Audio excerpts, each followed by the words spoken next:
അസ്സലാമു അലൈക്കും വറഹ്മത്തുള്ളാഹി വബറകാതുഹു. വിവാഹം എന്നുള്ളത് വലിയ ഒരു സ്വപ്നമാണ് എല്ലാവരുടെയും. പ്രത്യേകിച്ച് പെൺകുട്ടികളെ സംബന്ധിച്ചിടത്തോളം ഒരുപാട് സ്വപ്നങ്ങൾ കണ്ടിട്ടാണ് വിവാഹം ജീവിതത്തിലേക്ക് അവർ കടന്നു ചെല്ലുന്നത്. പ്രത്യേകിച്ച് ഈ വിവാഹം കഴിഞ്ഞ ആദ്യമൊക്കെ പല വിധത്തിലുള്ള ചോദ്യങ്ങളും അതിന് പല വിധത്തിലുള്ള മറുപടികളും പലപ്പോഴും ഭാവി ജീവിതത്തെക്കുറിച്ചൊക്കെ ചോദിക്കും. എങ്ങനെയായിരുന്നു മുമ്പത്തെ ജീവിതം? അങ്ങനെ ചോദിക്കുമ്പോൾ പല പെൺകുട്ടികൾ അവർ ആത്മാർത്ഥമായി സത്യസന്ധമായി പലതും പറയും. അത് പിന്നെ ഭാവി ജീവിതത്തിൽ വലിയ അപകടത്തിലേക്ക് എത്തിക്കുകയും പലരുടെയും വിവാഹം ബന്ധം തന്നെ പിരിഞ്ഞുപോയി ത്വലാഖിലൊക്കെ എത്തി സംഭവിക്കുന്നുണ്ട്. ഈ ഹന്നാമോളുടെ ജീവിതം, ഹന്നാമോളുടെ ആളോട് ഭർത്താവ് ചോദിച്ചൊരു ചോദ്യം, അതിന് ഹന്നാമോൾ നൽകിയ മറുപടി കേട്ട് ഭർത്താവ് അങ്ങ് കരഞ്ഞുപോയി. ഹന്നാമോളിനെ കുറിച്ച് മനസ്സിലാക്കണം. കാരണം ആദ്യം തന്നെ ഉമ്മ നഷ്ടപ്പെട്ട മോളാണ്. ചെറുപ്രായത്തിൽ തന്നെ ഉമ്മ നഷ്ടപ്പെട്ടു. പിന്നെ ഉപ്പയുടെ തണലിലാണ് ഹന്നാമോൾ ജീവിച്ചത്.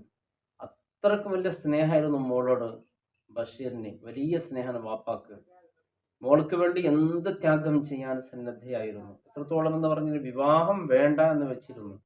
കാരണം ഇനി വിവാഹം കഴിഞ്ഞ് പിന്നെ അതിൽ വരുന്ന മക്കൾ വന്നപ്പോൾ ഈ മോളോട് സ്നേഹം എനിക്ക് കുറഞ്ഞു പോകുമോ, അല്ലെങ്കിൽ വരുന്ന പെൺകുട്ടി ചിലപ്പോൾ താരതമ്യം കാണിക്കുമോ എന്നൊക്കെ ഭയന്ന് വിവാഹത്തിന് വരെ പിരിഞ്ഞു നിന്ന ആളാണ് വാപ്പ. അത്രത്തോളം സ്നേഹത്തിലാണ് ഹന്ന മോനെ പോറ്റി വളർത്തിയത്. ഹന്ന എന്ന് പറഞ്ഞാൽ ജീവന്റെ ജീവനായിരുന്നു. ഹന്നാക്ക് വാപ്പയോടെന്ന് പറഞ്ഞാൽ വലിയ സ്നേഹമാണ്. ഉപ്പയും ഉമ്മയുമായിട്ട് മാത്രം വാപ്പയാണല്ലോ ഉള്ളത്. വാപ്പയോട് വലിയ സ്നേഹമായിരുന്നു. വാപ്പാക്ക് വേണ്ടി എന്ത് ത്യാഗം ഹന്നാമോനും ചെയ്യും, ഹന്നാമോൾക്ക് വേണ്ടി എന്ത് ത്യാഗം വാപ്പയും ചെയ്യും. അങ്ങനെ നന്നായി പഠിപ്പിച്ചു. ഹന്നയുടെ വിവാഹം പ്രായം എത്തുമ്പോൾ ഒരുപാട് വിവാഹം ആലോചന വന്നു. കാരണം ഹന്ന കാണാൻ വലിയ സുന്ദരിയാണ്. കണ്ടപ്പാട് എല്ലാവരും ഇഷ്ടപ്പെടും. പിന്നെ ഇങ്ങനെ സംസാരിച്ച് നോക്കുമ്പോൾ വിവാഹം മുടങ്ങിപ്പോകും. കാരണം ഹന്നാമോൾ പറയുന്ന ഒരു ഡിമാൻഡ് എന്ന് പറയുന്നത്, എന്നെ ആര് വിവാഹം കഴിക്കുകയാണെങ്കിൽ എൻ്റെ കൂടെ എൻ്റെ വാപ്പ വേണം. ഞാൻ ഒറ്റക്ക് ഭർത്താവിൻ്റെ വീട്ടിലേക്ക് വരൂല, വാപ്പയെ കൂട്ടിക്കൊണ്ടുപോവുകയാണ് വരും. ഇല്ല, ഒരു വീടുണ്ടാക്കി അതിൽ എൻ്റെ വാപ്പയും ഞങ്ങൾ ഒന്നിച്ച് താമസിക്കണം, അല്ലെങ്കിൽ ഞാൻ വാപ്പയെ കൂടെ ഇരിക്കുന്നു. അങ്ങനെയുള്ള ഭർത്താവ് മാത്രമാണ്. അങ്ങനെ ഒരുപാട് വിവാഹാലോചനകളൊക്കെ വന്ന് നമ്മളെ ഇഷ്ടപ്പെട്ടു. അവസാനം ഈ ഒരു വാക്കിൽ ആ വിവാഹം മുടങ്ങിയത് എത്രയോ ഉണ്ട്. അങ്ങനെ അന്നയുടെ ജീവിതം വലിയ സന്തോഷകരം തന്നെയായിരുന്നു. ഉമ്മയില്ല എന്നൊരു ദുഃഖം മാത്രമേയായിരുന്നു. ഉമ്മയുടെ എല്ലാ സ്നേഹവും ലാളിത്യവും ആ ബാപ്പ മോൾക്ക് നൽകിയിരുന്നു. ബാപ്പാക്ക് ജീവന്റെ ജീവനായിരുന്നു മോള്. വിവാഹം എന്ന് പറയുന്നത് വലിയ ഒരു വിവാഹമാണ്. എല്ലാം നല്ല നിലക്കുള്ളൊരു വിവാഹമാണ്. വളരെ സന്തോഷകരമായ, മകൾ ആഗ്രഹിക്കുന്നതിനേക്കാൾ വളരെ നന്നായ രീതിയിൽ മകളുടെ വിവാഹം കഴിഞ്ഞു. കാരണം നാട്ടിലെ ഒരു ചെറുപ്പക്കാരനെ കൊണ്ടാണ് വിവാഹമൊക്കെ കഴിച്ചത്. കാരണം പലരുടെ വിവാഹം വന്നിരുന്നു. അതൊക്കെ ഒഴിവാക്കാൻ ഈ ഹന്നമോളുടെ ഈ ഒരു കാര്യം കൊണ്ട്, വാപ്പ കൂടെ വേണമെന്നുള്ള കാര്യം കൊണ്ട് പല നിക്കാഹും പല വിവാഹാലോചനവും അത് മുടങ്ങുകയുണ്ടായിരുന്നു.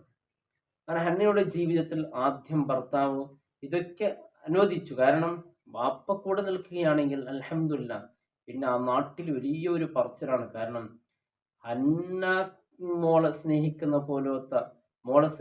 പോലത്തെ ഇതുപോലത്തെ ഒരു ബാപ്പ എവിടെ ഉണ്ടാവൂല.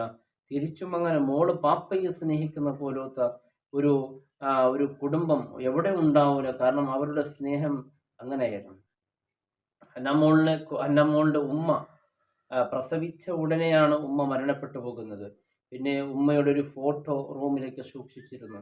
കാരണം ഇന്ന് ഉമ്മയെ കാണാനും ഉമ്മയെ ചുംബിക്കുമായിരുന്നു. പിന്നെ വിവാഹം കഴിഞ്ഞ ആ സമയത്ത് വാപ്പയും ഉമ്മയും ഒന്നിച്ച് പലയിടങ്ങളിൽ പോയപ്പോൾ എടുത്ത ഫോട്ടോസുകളിൽ കണ്ട ഉമ്മയല്ലാതെ മറ്റൊരു ഉമ്മയെ ഹന്നാമോൾക്ക് പരിചയമില്ല. ഉമ്മ എന്ന് പറഞ്ഞാൽ ജീവനാണ്. ഉമ്മയെക്കുറിച്ച് ഒരുപാട് കഥകൾ വാപ്പ പറയുമായിരുന്നു. അതൊക്കെ കേട്ട് പലപ്പോഴും ഹന്നമോളുടെ കണ്ണിൽ കണ്ണുനീര് വരും. ഓരോ കഥകളും മകളുടെ വിഷയത്തിനെ കുറിച്ചും മകളുടെ ഓരോ വിഷയത്തിന് ഗർഭിണിയായിരിക്കുന്ന സമയത്ത് തന്നെ പറഞ്ഞ പല കഥകളും അതൊക്കെ വാപ്പ ഇങ്ങനെ പറയും. വലിയ സങ്കടം തോന്നും, ദുഃഖം തോന്നും. അങ്ങനെ വിവാഹം കഴിഞ്ഞു. സാധാരണ ഈ ഭാര്യഭർത്താക്കന്മാർ ചോദിക്കുന്ന ഒരു പ്രധാനപ്പെട്ട ഒരു ചോദ്യമാണ്, അതുപോലെ നിനക്ക് ഏറ്റവും കൂടുതൽ ഇഷ്ടം ആരോടാണെന്ന് പരസ്പരം ചോദിക്കാറുണ്ട്. അപ്പോൾ എന്നോടാണോ, ആണെങ്കിൽ എത്രയാണ് നിങ്ങൾക്ക് ഇഷ്ടം ഇത്രയാണോ അല്ലെ ഇത്രയേ ഇഷ്ടമുണ്ടോ?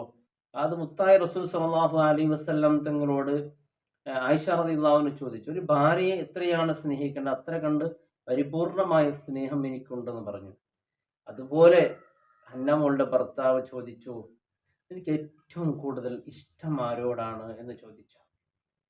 അപ്പൊ മറുപടി അറിയാമായിരുന്നു. മറുപടി ആരായിരിക്കും?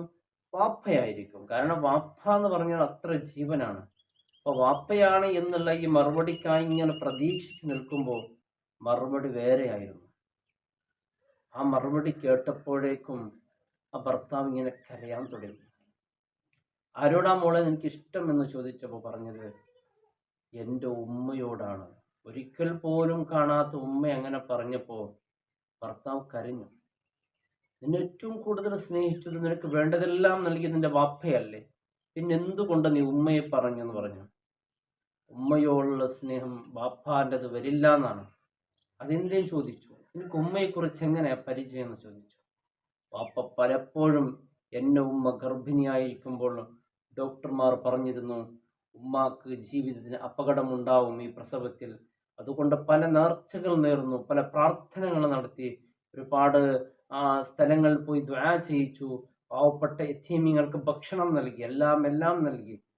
ആ സമയത്ത് എൻ്റെ ഉമ്മ പറയുമായിരുന്നു, ഞാൻ മരണപ്പെട്ടാലും പ്രശ്നമില്ല, എൻ്റെ മകൾ ജീവനോട് കൂടി എൻ്റെ മകനെ ഞാൻ പ്രസവിക്കും, എൻ്റെ മകൾ ജീവിച്ചിരുന്നാൽ മതി എനിക്ക് എന്നായിരുന്നു. എൻ്റെ ജീവിതത്തിന് വേണ്ടി ഉമ്മയുടെ മരണം പോലും ത്യാഗം ചെയ്ത ഉമ്മയാണ്. ഉമ്മക്ക് അത്ര വലിയ ഇഷ്ടമായിരുന്നു.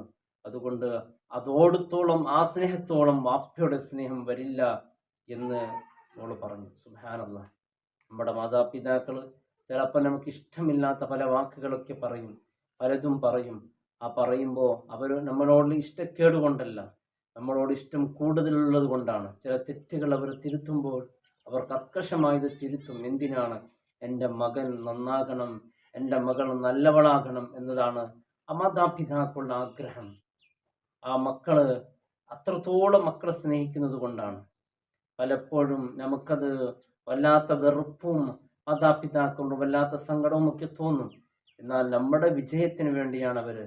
അമ്മോള് പറഞ്ഞ ഈ വാക്ക് കേട്ടപ്പോൾ ആ ഭർത്താവ് കരഞ്ഞുപോയി. കാരണം എനിക്ക് വേണ്ടി ഉമ്മയുടെ ജീവൻ പോലും പണയം വെച്ച ഉമ്മയാണ്. ആ ഉമ്മ ഈ വിവാഹത്തിന് ഇല്ലല്ലോ, ഈ സന്തോഷം സുദിനം ആ കാണാൻ ആ ഉമ്മ ഇന്നില്ലല്ലോ എന്ന് ഓർത്ത് ആ മോളും കരയാൻ തുടങ്ങി. ഉമ്മയുടെ ഫോട്ടോയിൽ നോക്കി പലപ്പോഴും തുരുതുരാ ഉമ്മ വെച്ചു. പലപ്പോഴും പല ഉസ്താദന്മാരൊക്കെ വീട്ടിൽ വന്നാൽ പറയും, ഫോട്ടോസുകളൊക്കെ വീട്ടിൽ സൂക്ഷിക്കുന്നത് ശരിയല്ല, അത് മുസ്ലിമുകളുടെ ആചാരമല്ല എന്ന്. എന്നാൽ ഉമ്മയോട് വലിയ സ്നേഹം കൊണ്ട് ആ ഉമ്മയുടെ ഫോട്ടോ സൂക്ഷിച്ചിരുന്നു ആ മോള്. ആ മോളുടെ മറുപടി കേട്ട് ഭർത്താവ് വല്ലാണ്ട് സങ്കടപ്പെട്ടു. അങ്ങനെ നമ്മുടെ ഒരുപാട് ഉമ്മമാർ, നമുക്ക് വേണ്ടി കഷ്ടപ്പെടുന്നവർ, മരണപ്പെട്ടു പോയവരുണ്ട്. അള്ളാഹു അവർക്ക് പൊരുത്തു കൊടുക്കട്ടെ. ജീവിച്ചിരിപ്പുള്ളവർക്ക് അള്ളാഹു ആഫിയത്തുള്ള ദീർഘായുസ്സും അള്ളാഹു ആരോഗ്യം നൽകി അനുഗ്രഹിക്കട്ടെ. മരിക്കുമ്പോൾ ഈമാനോട് കൂടിയുള്ള മരണം അള്ളാഹു നൽകട്ടെ. അസ്സലാമു അലൈക്കും വറഹ്മത്തുള്ളാഹി വബറകാതുഹു.